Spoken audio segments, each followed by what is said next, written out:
Awa e te ti e te tā. Iaku iti, iaku rahi, iaku tamarahi ki te rangi nau maira. Nau maira ki tēnei hōtaka a tātou, tēnei whiringa kōrero. I tēnei mea, me pēhea tātou i anga whakamuanga rangatahi ki o rātou nei kāinga. Kia ora everyone, and thank you for joining us. Tania Matthews here, with the pleasure of emceeing this kaupapa over your lunch today.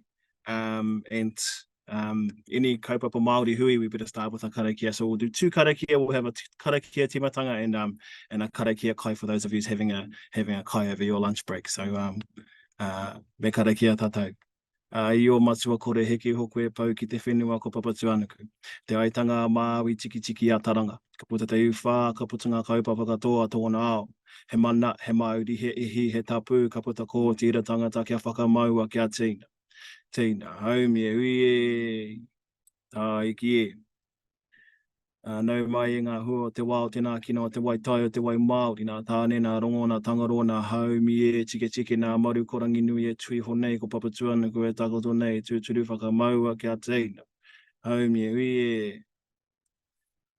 Ka pai, I could hear all those kia tīnas and those haumi hui e tā iki es as well, whānau mā. So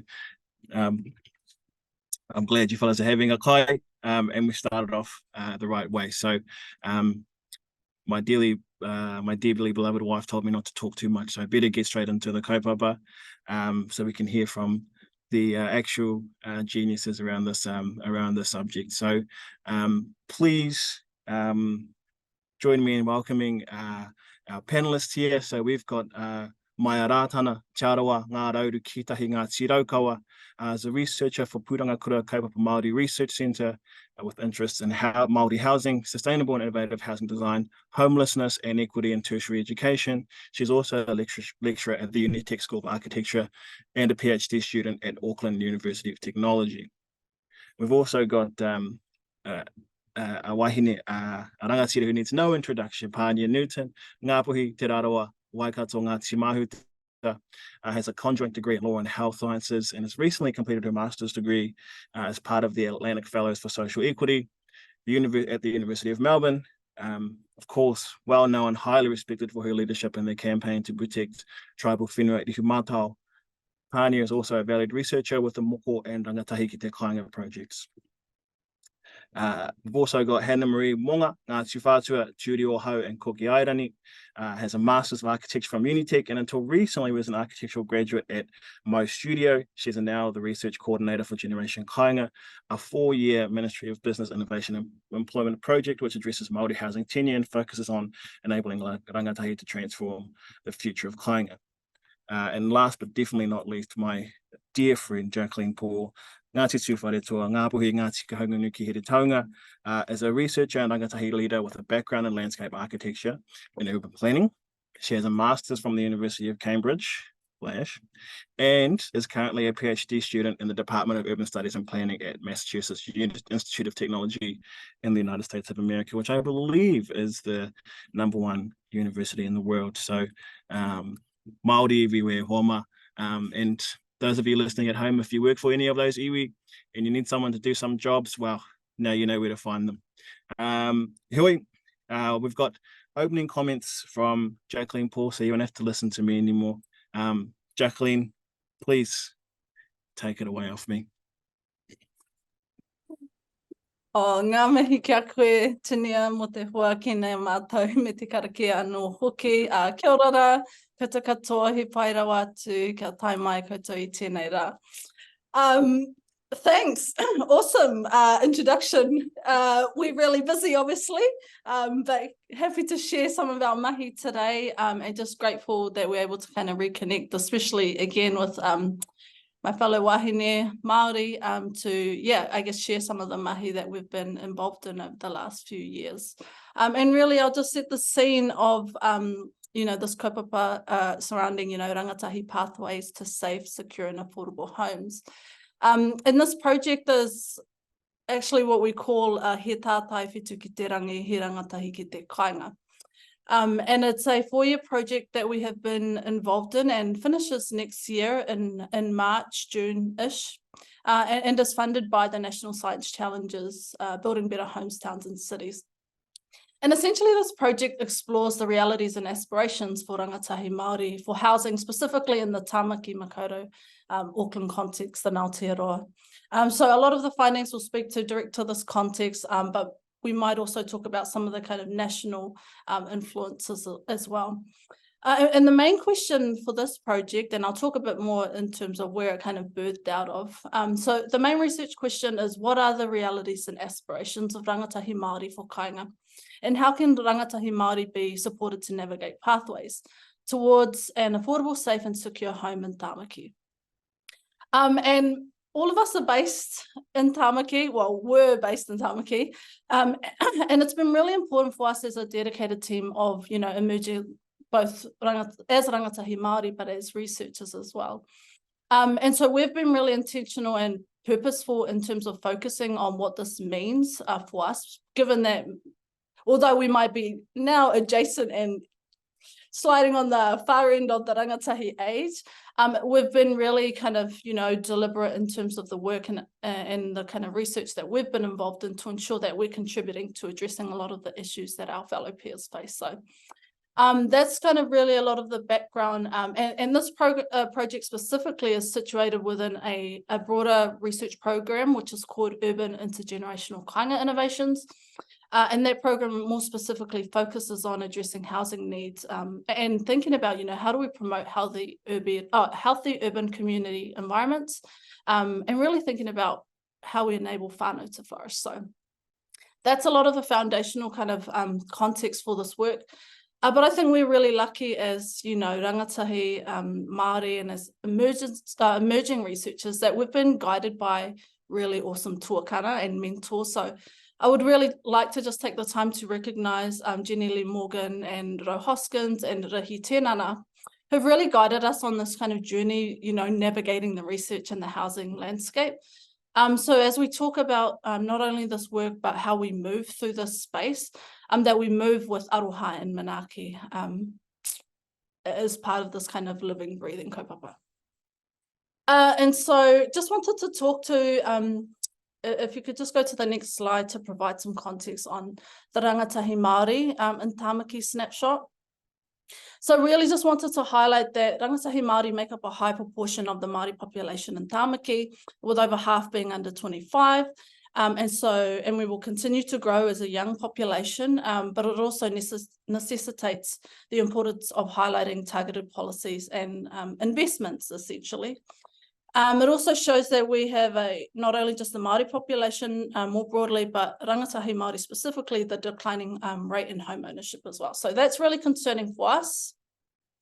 And then if you could just go to the next one, please. I just want to talk about, although I've highlighted some key points, both as part of our methodology, which is highly influenced by kaupapa Māori theory, that is essentially by, for, and with Māori.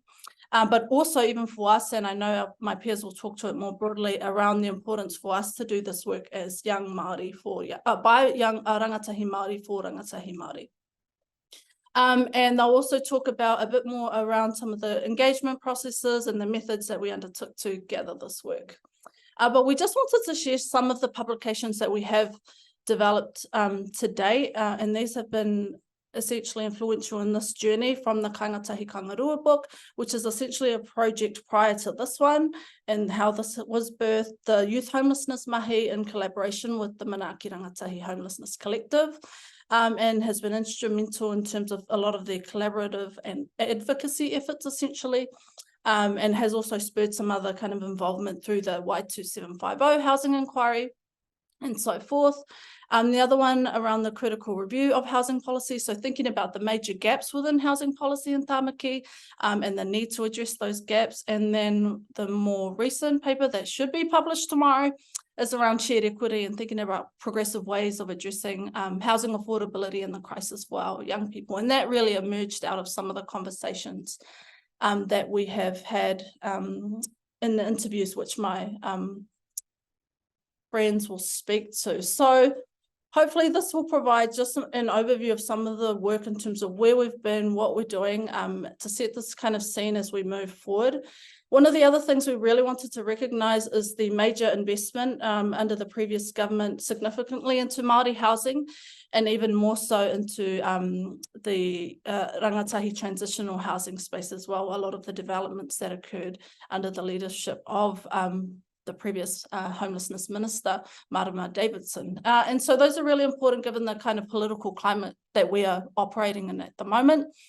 And the last thing that I will leave on before I pass it on is just around this, I guess, given the conversations around te tiriti, I thought it was really important just to highlight how through the housing inquiry, the tribunal has emphasised and states that rangatahi homelessness more specifically is a breach of te tiriti, and that we hope that moving forward we will continue these efforts collectively, both at a grassroots and within the powers of government to address these issues. So lots of things going on, both at a local level and more broadly in the political context, but really grateful that we can have the time to share some of the work, some of the voices and some of the perspectives from a Rangatahi Māori who have been involved in this kaupapa. So I'll pass it over to Maia and Pans to speak to this directly. Kia ora. Tēnā koe, Jackie. O tērā, tēnā tātou katoa ko whakarau ka mai. Mo tēnei kaupapa tino whakahirahira e mihi. Ana ki ngā kārangatanga maha kei wainganui e a tātou no reira ka tika ka mihi, ka mihi, ka mihi. Before I jump into the research findings, I just wanted to talk briefly to why I became involved in this project, and that is because of the dire need that I recognised in my hapori of Māngere and Ihu Mātau in particular, and seeing more frequently whānau living in overcrowded homes, makeshift cabins and their cars and te mea. And so I thought in order to support our whānau with their housing needs, I needed to get educated and be informed as to why that whānau were living in those circumstances. And so I got involved with this kaupapa, and since I've really broadened my understanding around this kaupapa of youth homelessness and the barriers and challenges that our whānau face constantly on the daily to achieve adequate housing. So that's my purpose and my why as to getting involved in this kaupapa. And I've seen many fruits personally, professionally, and for my hapori just by being involved in this kaupapa. So I just want to acknowledge that kaupapa for those reasons. So jumping into the research findings, this kaupapa was really unique, as Jackie mentioned. This kaupapa was led by rangatahi for rangatahi, and so we took a kaupapa Māori rangatahi approach to gathering or harvesting the kōrero from our rangatahi here in Tāmaki Makaurau about what their housing realities and aspirations are and were at the time that we gathered this rich kōrero. And I have to say we were in a very privileged position to be able to talk to these very diverse rangatahi who were so open to sharing their housing circumstances with us.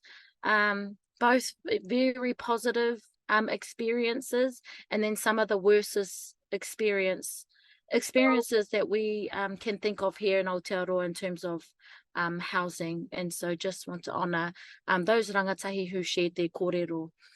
Through our wānanga and engagements with rangatahi, we asked them questions such as what were their housing aspirations for Kāinga, what are the housing experiences and how does that impact their well-being and connectedness to Kāinga. And by Kāinga we mean that in the broadest sense.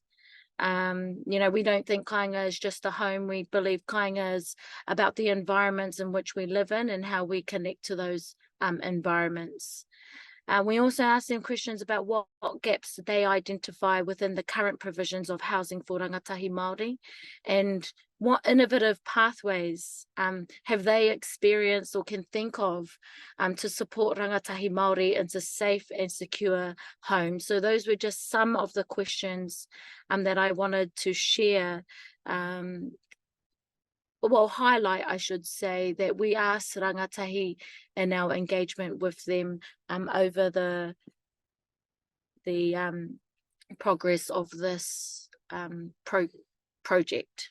So moving on to the next slide.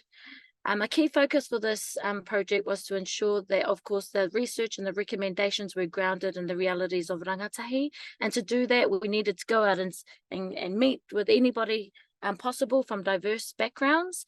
And through that, we were able to organise 4 rangatahi wānanga. And we got to intimately interview 12 rangatahi all across the spectrum.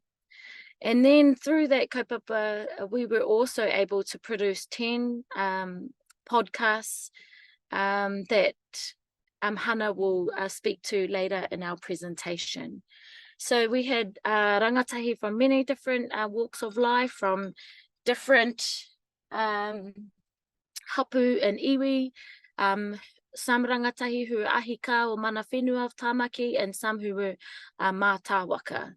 And so, yeah, again, we were very privileged to speak to a broad range of rangatahi. So some of the key things that came out of our discussions or wānanga with rangatahi was that they have varying understandings of what kāinga means, but also very similar understandings of the differences between what a home is, what a house is, what a kāinga and papa kāinga is. And so we were able to include that rich kōrero inside our in this mahi. A house for our rangatahi was seen as more of a physical orientated, tangible object, whereas a home was something that was more connected to them emotionally, and for them kāinga was something that incorporated our Māori values. It was more viewed from a Māori perspective. It had a tikanga lens over it. So, and for them, it was largely centered, the kōrero was largely centered about whakapapa. So that whakapapa lens was very prominent through those kōrero. And so that was beautiful to hear from our rangatahi. I'm just moving on to some of the other key things that came out of the kōrero. That was rangatahi were very aware of how they were negatively perceived in the housing space. A lot of them shared stories about discrimination, a bias, some of the negative narratives and portrayals. Some felt judged and undervalued. And, although that was one of the challenges, I have to admit, in this kaupapa, was hearing those realities from our rangatahi. It was hard to not break down in some of the uiui and the wānanga that were had. But for us, it was about gathering this kōrero to inform the outcomes that we've been able to achieve in this mahi. And that is those publications that Jackie spoke to, some of the papa kāinga projects that some of us are involved in and are keeping a watchful eye on for some of those rangatahi that we were able to uiui or interview in this project. And so that has motivated us to continue in this mahi, and to ensure that we can advocate for those rangatahi who are experiencing those dire housing circumstances, and also use some of those positive stories as case studies and inspiration and motivation for other rangatahi who are seeking or pursuing to achieve adequate and secure housing. So those are just some of the ones that I wanted to touch on, and I'm going to pass it over to my hoa, Maia, who will speak specifically to some of the other the kōrero that rangatahi shared.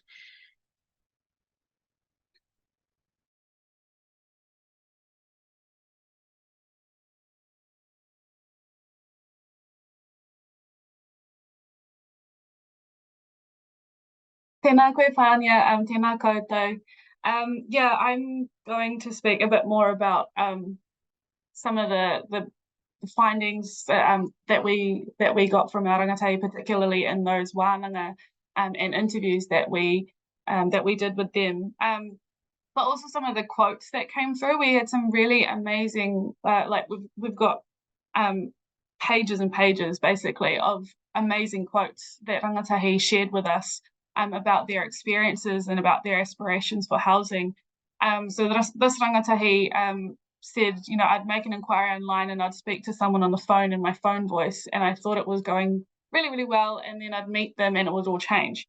Part of me felt like it was because I've got a white name and I had a white voice, and then they'd meet me and I was in a hoodie and jeans and was brown with my brown baby attached to my hip. I definitely felt like there was assumptions and stereotypes and stuff like that. This rangatahi was actually trying to buy a whare. She had the means to buy a whare because she'd inherited some pūtea from a family member who had passed away. So she was actually in a position where she had a significant amount of cash to go ahead and buy a whare for her and her whānau.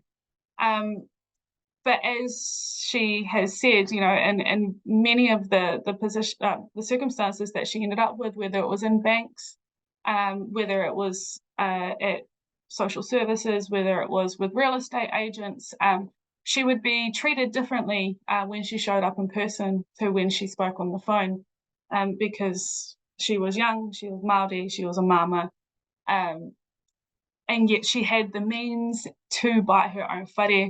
She knew what needed to be done. She knew the kinds of information she needed to know, etc. But yet she always came up against these kind of racist stereotypes. Another rangatahi lived alone. She used to stay with her twin, but she had to stay in another place, another room, at a lodge too. We've tried to stay together, but they won't let us. This rangatahi was living in transitional housing when we spoke to her. And in a lodge, she had a twin sister, and yet they weren't allowed to stay in the same place.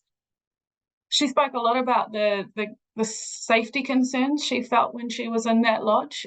This lodge had all sorts of people in it, men, women, of all different ages. They had shared bathrooms and things like that. So there was a lot in her kōrero about how unsafe she felt, and also that really she just wanted to have somewhere where she could live with her sister, where they could be safe and together.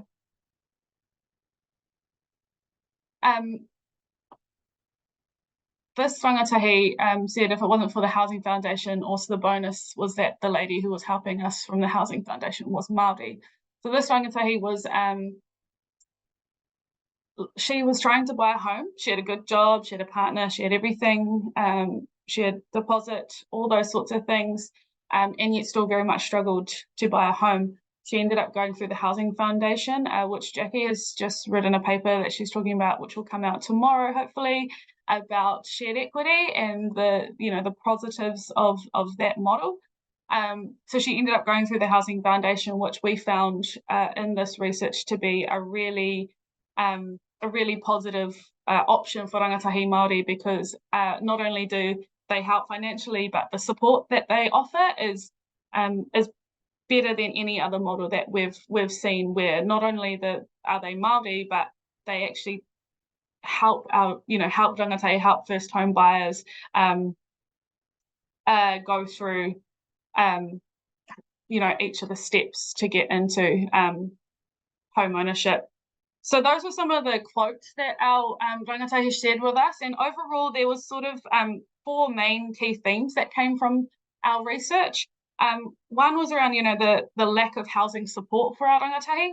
So we saw that not only in resources and information, but there was a lack of intergenerational financial support and role modelling. A lot of our rangatahi don't have whānau who own homes, and so they don't know what that looks like or what that means, or how they can get into home ownership if they haven't seen it done before. Things like the Housing Foundation and shared equity models, as we say, seem to be a really good option, and yet there's still not a lot of information about them. And so unless, with this rangatahi, for example, she knew about the Housing Foundation because her brother had gone through that, through the Housing Foundation. But otherwise, we've found that most rangatahi don't really know that these options exist. Another theme or area was obviously that there are a lot of challenges and barriers, and as Pania spoke to, that speaks a lot to the discrimination and the racism that is prevalent across the housing sector, but also the ageism that exists for rangatahi. So rangatahi in some ways are expected to live it rough when they're young, etc. But they're not given opportunities to secure and have access to safe, secure and affordable housing. Again, the other real prevalent thing going on at the moment that we're all aware of is that the cost of living is really, really high. And so rangatahi are struggling to pay their rents, let alone save for a house deposit. And so home ownership is becoming even more of a long-term dream, if that, a dream, just a dream. Another thing was around well-being. So how well-being can impact rangatahi and their housing. So they spoke about key things like stability, autonomy, connections, health, and socioeconomic factors for housing. They also spoke about things like having access to adequate transport. So whether that be public transport or private transport to get to kura or to get to training facilities or to get to mahi was often a struggle, especially for some of our younger rangatahi. But another thing that came through around well-being was they talked about, having housing that was had lots of light, that wasn't mouldy, that was warm, that was clean. They often talked about, having whare that were clean and not cluttered. And but there was also this kōrero about that ability to have that stability, to have that that housing so that they can provide and they can give what they have to give to the world without having to worry so much about their housing situations. The last sort of theme is around their aspirations, and this is the part that we enjoy the most, because it's the thing that keeps us going, really, is that our rangatahi are still really optimistic and excited about the future, regardless of their current situations. And as Pania mentioned, we interviewed rangatahi across the spectrum. So their aspirations, a lot of them talked about first and foremost that they want more options and they want more information, and that's just not really available at the moment, or they struggle to access it. Many expressed wanting stability and affordability, and to either own their own land or own their own home at some point, whether that means in Tāmaki Makaurau itself or outside of Tāmaki in their tribal homelands. A lot of them expressed aspirations to go home, to whatever that meant to them. Independence was important, but actually the majority of them talked about the wanting to live on Kāinga or living in shared models with their whānau, where they can learn about marakai, sustainable infrastructure, and spaces for customary practices. And lastly, overall, they were really keen to break the cycles of disadvantage. They wanted to change the system, to flip the switch on how rangatahi are perceived in housing, and to get to a place where they can live in safe spaces with their whānau, where they can do the mahi they want to do, and have that sense of security. Koina noiho, but I will pass over to Hanna, who's going to talk to us a bit more about the podcast that we put together. Kia ora. So we have created He Whare Mowai, which is our podcast. He Whare Mowai, it's a play on words. It's a bit of our naming. And what does this mean? Who is housing for? What does this look like? Mowai means ahuru mowai, the place of belonging and well-being. Where is your aspirational dream home?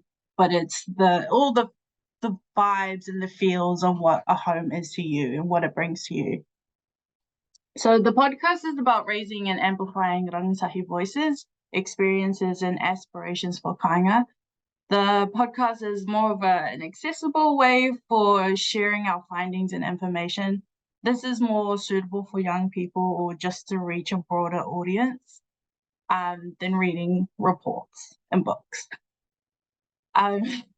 We wanted this to be a platform that's accessible and to share our stories and that are relatable and helpful for anyone that's trying to venture in their own housing journey. This is supposed to be just a tool and just to share advice and tips and tricks. So we have 10 episodes. Each episode tells real life experiences of housing across the housing continuum. We have stories that speak about Kāinga.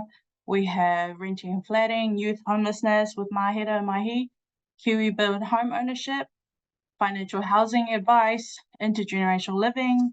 We have shared equity schemes, housing policy by our very own Jackie, and tiny house by Maia as well. So we've also been, our team has incorporated our own journeys into this podcast as well. One story that really highlighted for me was Jo Gallagher that was talking about her own housing experiences at the moment. She owns a home at the moment, but the house doesn't meet their growing family needs. So they're having to rent out somewhere else. So they own a home that they can't fit in. And so now they're renting in a separate home that also is a bit too small as well for their growing family needs. So it just really speaks about how our homes and the design is just not suitable for our young Māori families.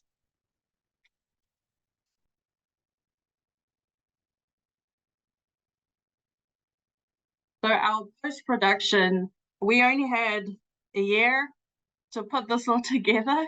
So everything was really fast-paced. We were trying to figure things out. We were very new to the space.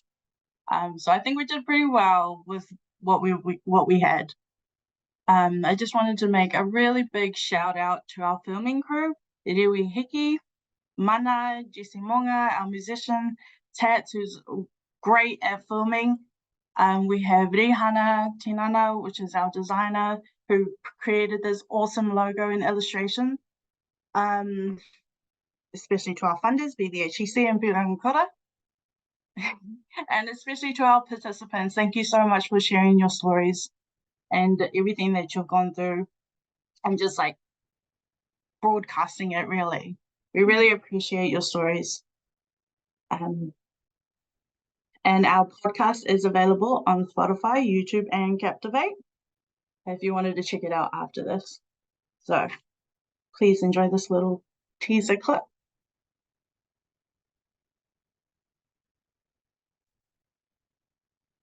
Now it's the time to make a change. This is your life, you have a say. Speaking it proudly, baby, this is me. We need to support rangatahi into safe, secure and affordable housing that supports their well-being and is sustainable. Journey there.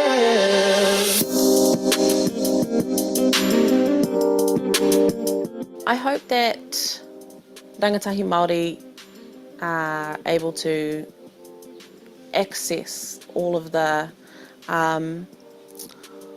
knowledge that's needed to navigate the housing space. All these thoughts that be on my mind. Space is great, you know, because, you know, you see the raku, you know, jam every night and, you know, have a good kata and a good kōrero and, yeah, no, it's awesome. Lives you truly see. They say the truth, you're what sets you free. So you gotta wake up. Ooh, yeah. Now it's the Awesome.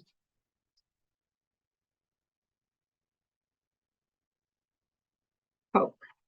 So just a big mihi to everyone who helped create this podcast and put this all together. Thank you so much. Just passing it over to Nia now. Oh, kia ora, sorry. I was scribbling my notes from all the kōrero that's been happening. So I've got some questions here for our whānau, but I'm not gonna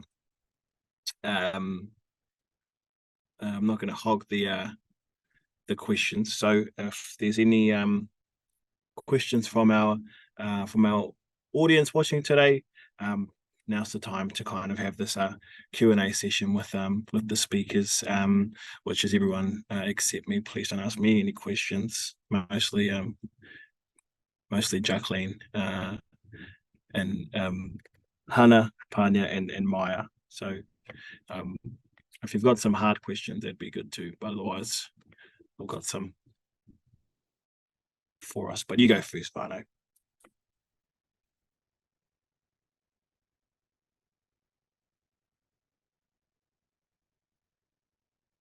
Oh, yes. Lovely.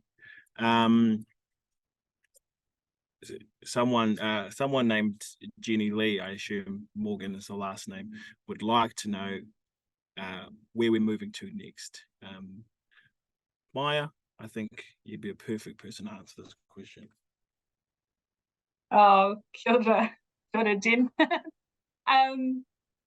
Yeah, so I guess we're just coming up to the end of year 4 for Rangatahi Ki Te Kāinga, and as some of you may know, we started about a year ago a bigger project called Generation Kāinga.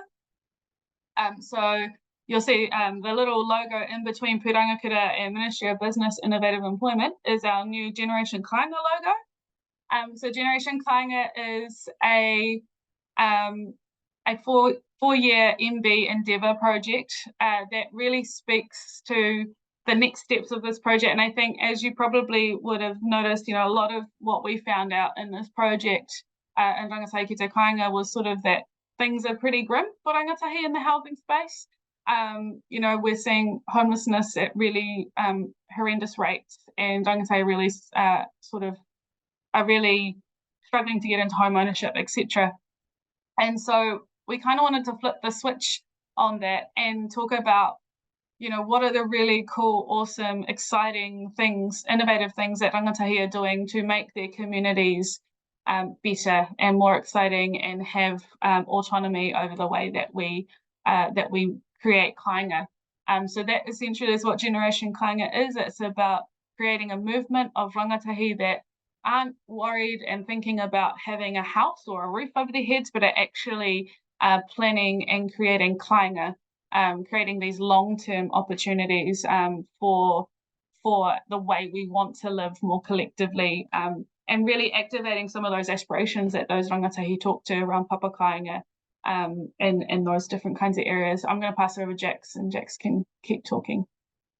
Yeah, cool. No, I was just going to add, really thinking about these dual crises where in the Rangatahi Ki Te Kāinga project, we were only really looking at the housing crisis, but now thinking about the intersections with the climate crisis and cost of living, etc. We really wanted to be able to showcase, from a strengths-based approach around the awesome mahi that Maia's already pointed to. And what's really awesome about this kaupapa is we're able to partner with 6 organisations as well. So we really want to recognise our Mā Te Huruhuru Charitable Trust, which is a kaupapa Māori organisation based in Tāmaki, out south. Project Rangatahi, who are based in Wairoa, 4th Gen, who are part of the Ngāti Kuri Rangatahi in the far north. So great to get some spread compared to, we were very focused on Tāmaki, but now trying to think of the kind of mobilisation across Aotearoa.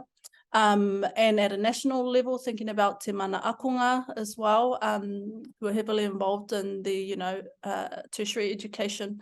Orua, who are also working within the architecture industry as well. So there's quite some diversity amongst these groups. And then Kazizi Te Mara down in Pōneke as well. So, they're incredibly diverse, but thinking about how we, again, work on these collaborative efforts in terms of addressing these issues that our people are facing. So I think, it's really exciting.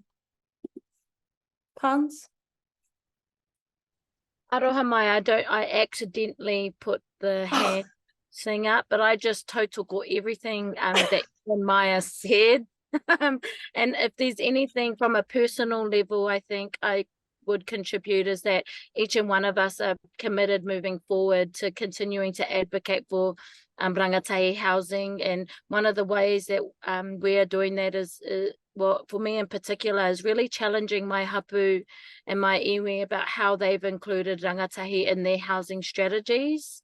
And also some of us are working on housing projects that are targeted at our most vulnerable whānau. One project that I'm thinking of in particular in my rohe interest area that I'm involved in is Kāinga development that is targeted at our neurodiverse tamariki and prioritising them who are from low socioeconomic backgrounds. So yeah, aroha mai for putting up my hand and interrupting you, Jackie. I'll turn it back to Tenia to continue our kōrero. Yeah, no, you keep your mic on. I think this question's is for you, Pants. From Ngā Hui e Iruera. My Tāmaki Makaurau is taking financial literacy at Kura Tuarua. And home ownership isn't something they kōrero about in this subject. How might this research make its way to our school environment as a conversation for rangatahi at Kura? Lovely question. Thank you for that question, Ngā Hui. A beautiful pātai, necessary pātai and necessary kaupapa. What we hope to do with our findings report is firstly be able to share that out to those who participated and supported the kaupapa, and then the challenge is for us to next think, well, how is it that we can share this kōrero more widely? Is it that we go and visit our kura kaupapa and whare kura and whare wānanga where our rangatahi are, all the spaces, and share this kōrero? Or do we think about how it can be embedded in the Aotearoa History's curriculum? So I guess that is a whittle to our team moving forward, is what do we do with this findings report? Because yes, we are pumping out publications in the academic space. We are informing policy. We are also involved in different capacities in different advisory groups, advising agencies on the mahi that we've been involved in and our lived experiences. But I do think we need to be thinking more broadly about how we can disseminate this kōrero. We've made the podcast, which is a bit more palatable to rangatahi of our generation, but we are the other gaps in the needs. So thank you for that wero, Ngā Hui. We'll take that up as a rōpū moving forward. Ne Maia? Yeah, that'd be nice. Jacqueline actually comes back from the States in a few weeks' time, isn't here till February. So I'm sure she's got some time on her hands. So if you got a kura and you want someone inspirational like Jackie to come to your kura and talk about this research and her own journey, that would be great as well.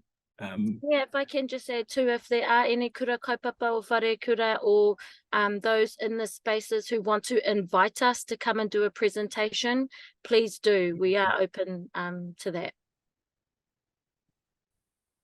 Another question here, following on from Ngā Hui's question, and based on this research, what is the single most important piece of advice that you would give rangatahi about housing? I think I'll answer this one. I think the most important piece of advice you could give to rangatahi is to speak up, is to ask questions, talk to whoever, just to get any kind of direction, whether it be about housing, how to do financing, who to speak to about pretty much anything that you're going through. Just please speak out and just go ask people. People are nice. They'll give you direction. Just go out there. Don't be shy. Lovely. Another one from Tiria Pehi, with the principles of Te Tiriti potentially being rewritten under this new government, and listening to the kōrero of rangatahi, how should we approach talking about Te Tiriti obligations for Māori rangatahi housing if the government may or may not take up this challenge? All right, I'll have a go. Nice. Because I think this is a really awesome question, and it's a tricky one because there's so many layers that we can think about it. And so I just finished a paper reviewing New Zealand legislation from 2009 to 2022, and really thinking about, you know, what is codified and what that means. And so one of the gaps I found, firstly, just within in terms of housing, are the lack of treaty clauses, provisions specifically within housing. So those are not strong enough in its own sense. So those are some of the things we need to be thinking about in terms of how do we strengthen those, given the kind of pushback that we will face. The other one, and then because there's only 3 legislation within that certain period that are relevant, and one has been repealed. So really it's only the Kāinga Ora Homes and Communities Act, and then the Urban Development outside of the Resource Management Act and those reforms, really. So those are really tricky. And then I think there's a larger discussion around treaty jurisprudence, really, and what that means is because it's evolved and changed over time, we are seeing this kind of shift between what the principles, and there's lots of debate around this, around how those are interpreted or have been interpreted. And then more so, I think, in the contemporary context, understanding actually what the articles of Te Tiriti are. So these are some of the tensions that we will be facing, and I'm sure through a lot of Māori scholarship, we will see the kind of push for the recognition of those articles as well, collectively. So those are some of the kind of high level things that I would encourage us to think about. And then seeing some, you know, through the Y2750 Housing Policy and Services Inquiry, really recognising those breaches of Te Tiriti. Okay, so what does that mean, and how is the government going to address these significant gaps for us? So holding them to account, so thinking about accountability both collectively, both in government and external to government is some of the kind of grassroots things that we need to think about. So lots of kind of layers and complexities when thinking about what this means. I think one of the other kind of lens as well is around how the Māori housing will be managed under this coalition government, more specifically given that it has, from my understanding, has now fallen under the Māori development portfolio, as opposed to what we've had previously, a Associate Minister of Housing. So lots of issues here, and it'll be interesting to see how we play out. But I think what I would suggest for us who are working in that space, how we're going to kind of coalesce and work together to work towards addressing these issues for our Rangatahi Māori. So that's kind of a really high level, and I could probably talk about this all day, but I know we haven't got enough time, but keen to kind of connect given the your own work, Tiria, within this space, specifically from a statistical standpoint as well. So yeah, keen to connect and talk more about this outside of this kaupapa. Lovely. Just thinking about, Maia, this is probably a question more for you, but I was just thinking about what Pania was saying was during her kōrero, that like for Rangatahi Māori, and I'm sure for many other people, that home is kind of central to well-being, and that Rangatahi Māori seem to bring their ahurea Māori to all parts of their lives, including housing. So do you have, or what innovative housing solutions have you seen successfully be implemented for Rangatahi? Kia ora. Well, I think firstly, I did mention in the findings that shared equity seemed to be, from our research, a really worthwhile option. And there are sort of several agencies that are offering that. The main one, well, one of the main ones that we've looked at being the Housing Foundation. And as I said, Jackie is releasing a paper about that soon. So the shared equity model, it really is for rangatahi or young first home buyers, not necessarily young, but a first home buyer who can service a mortgage, but just might not have enough money for the deposit. And as I said, that's really evident at the moment because of the high cost of living. People aren't able to put money away for a deposit. So they might be able to pay, a high amount of rent, which is equivalent to what they'd pay in a mortgage. They just can't service, a 10% deposit potentially. So what happens is a third party will front up part of that deposit. And so you end up with sort of three parties involved in your mortgage: the bank, yourself, and this third party who will front up a particular amount. And then over time you pay them back. And the Housing Foundation has said that most of the time people can pay back what they owe them within 10 years. So that seems to be a really good model. Other things that are happening, and I'm seeing this more and more, is young whānau building tiny homes, which is something I've done myself and I speak about in the podcast. But another friend of mine's just done it with her young whānau, with her and her hubby and the two young pepe up north. And they had whenua because her parents had a whare with quite a bit of land, but they couldn't really afford to go down, buy. Well, they couldn't afford to, but they also sort of didn't want to go and buy their own whare. They quite liked living near their whānau. And so they decided to build a tiny house on part of the land, which I think their whare has like 3 bedrooms, so it's quite a big one, and fits their whole whānau, and it means that she's got her parents, grandparents right there still, but they have their autonomy. They've got their own whare. It also means they have a far smaller mortgage, or it is a bit complicated still around how you borrow money to build tiny houses, but it just means that they're not going to be paying back a huge mortgage forever and ever, because essentially, the land that they're on, they whakapapa to anyway. They will potentially inherit it one day. So those are sort of 2 options that have, in terms of how we're thinking outside those mainstream boxes at the moment around how younger people can get into secure housing. But I feel like there are other options, and there is some kōrero around how we make renting more secure. There's kōrero around, there just needs to be more social housing. There's all those sorts of kōrero as well happening, but those are two examples. Yeah. And if I can add to that, Tenia, I think Maia hit on the nail when she talks about autonomy and rangatahi having the ability to exercise mana motuhake and rangatiratanga. Those are the best models for our rangatahi, and a lot of them express wanting to return back to their whenua and own homes, but also renting was safe and secure to them. But I think any model that gives them the ability to exercise mana motuhake and rangatiratanga is ultimately the best model for them. And I'm always a strong advocate for those wanting to return back to their whenua, because our whenua relies on them. Our marae, our hapu structures rely on our whānau returning back to our whenua if they have the ability to do so. So one of my personal missions is to encourage our whānau, if they do have whenua Māori that they can unlock for housing, then ultimately that's the best. It's whenua that they don't have to purchase back.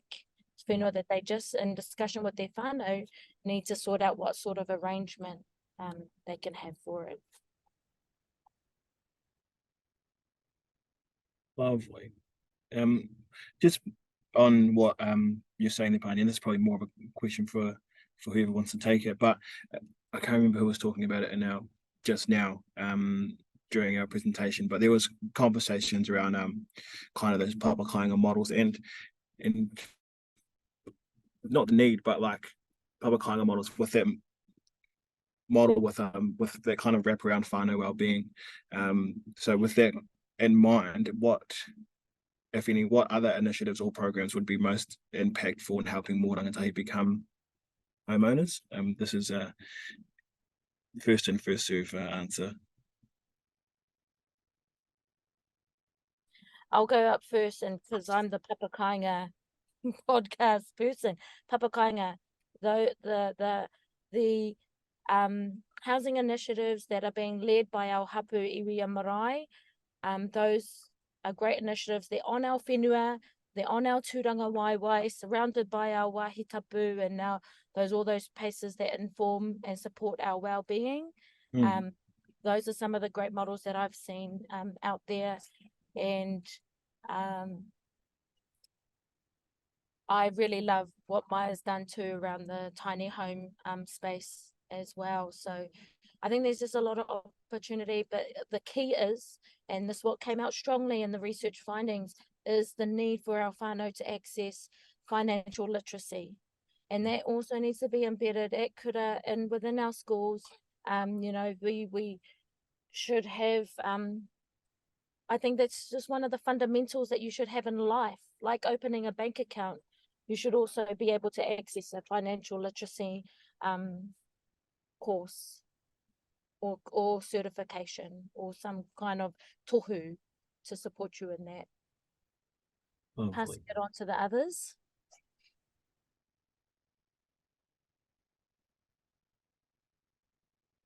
One last question, and this is Jacqueline Paul. You can round us off out here. Are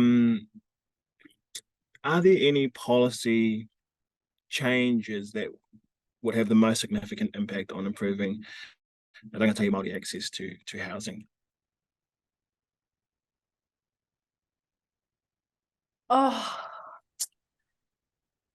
this is a tricky one, and I'm just like, and it's hard to be quite removed from what we have or will see under this coalition government. So let me just have like a little think, because outside of like the return of land, you know, all the basic fundamentals of Te Tiriti, yeah, it's really tricky to kind of reimagine around what that what that means, given that because housing in Kāinga is so embedded within our whenua, right? So if that's not it, I mean, besides the continued investment into Māori housing and to whenua Māori, you know, improving a lot of the financial access that is required to address some of those barriers.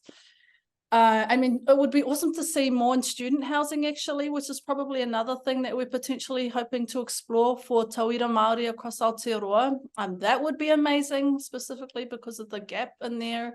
So I think there's some things, and to build on kind of, you know, previous policy changes around investment into transitional housing as well. So it's really hard to kind of reimagine what that really looks like as we move forward in the next 3 years. But I think there are some little things that we can do along the way, but lots of work for us to do, and will keep us busy over the next kind of 3 years at least in the generation kind of project. So yeah, we'll just, I don't know if anyone else has anything to add, but you know, there's some little seeds I think we can sow and continue to, you know, nurture at least over the next term. Lovely. I think that was a perfect answer for us to end on, and we're 2 minutes. Well, 2 minutes to wrap up. So for Māori, who is pretty good for us to finish pretty close to time. So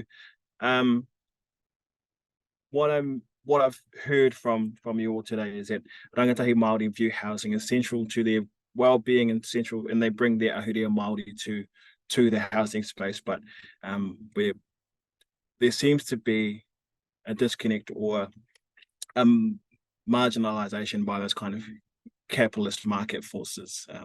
I bang on about capitalist market forces a bit too much, Jackie tells me. Cost of living and all those kinds of things. There needs to be a bit more of a balance where housing is viewed in this well-being and human rights lens, and taken to some sort of a context of demodification.